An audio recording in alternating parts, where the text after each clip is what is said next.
శైలు కేశవు ఎవరికీ కనపడకుండా పొదల్లో కూర్చుని ముచ్చట్లు పెట్టుకుంటున్నారు.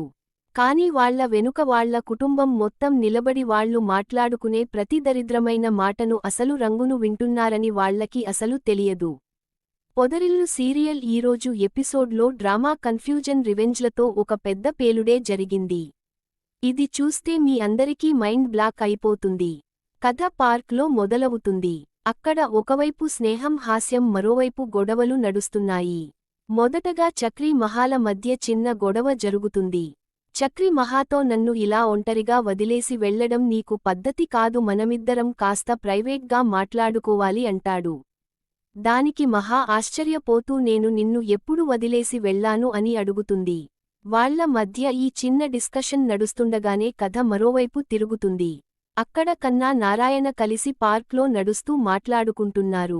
నారాయణ కాస్త కామెడీ మూడ్లో కన్నతో చూసావా, చివరికి మనమిద్దరమే ఒంటరిగా మిగిలిపోతాం. అందరూ ఒక్కొక్కరుగా వెళ్ళిపోతున్నారు అంటాడు. నారాయణ అమ్మాయిలను పడేయడం గురించి వింతగా మాట్లాడుతుండగా కన్నకి ఒక ఛాలెంజ్ ఇస్తాడు. నీకు అంత దమ్ము ఉంటే వెళ్లి ఎదురుగా ఉన్న అమ్మాయిని పడేయ్ అని. కన్న అతని మాటలు నమ్మి లైన్ వేయడానికి ముందుకు వెళ్తాడు. కాని అక్కడే ఒక పెద్ద ట్విస్ట్ వస్తుంది. ఆ అమ్మాయి వెనక్కి తిరిగి నారాయణను చూసి అన్నయ్య అని పిలుస్తుంది. అది వినగానే నారాయణ గట్టిగా నవ్వడం మొదలు పెడతాడు. కన్న ఫ్యూజులు ఎగిరిపోతాయి. ఇంతలో మహా అందరి కోసం చల్లటి ఐస్ క్రీం తీసుకొస్తుంది. అందరూ ఐస్ క్రీం తింటుండగా కన్న చేతిలో నుండి అనుకోకుండా ఐస్ క్రీం మహా షర్ట్ మీద పడుతుంది. కన్న వెంటనే సారీ చెప్పి బట్టలు క్లీన్ చేసుకోవడానికి వాష్రూం వైపు పరిగెడతాడు. ఇక పార్క్లోని మరో మూలలో మాధవ మనీష కలిసి తిరుగుతున్నారు.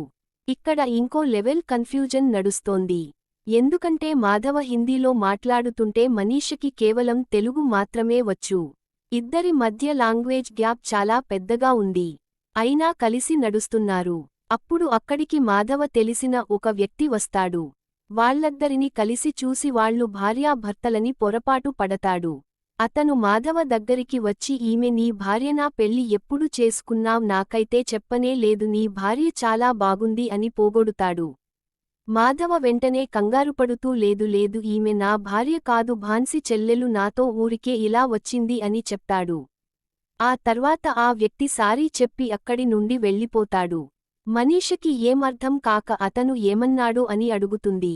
మాధవ తెలుగులో అతను మనల్ని భార్యాభర్తలు అనుకున్నాడు అని వివరించినప్పుడు మనీష కాసేపు పూర్తిగా సైలెంట్ అయిపోతుంది.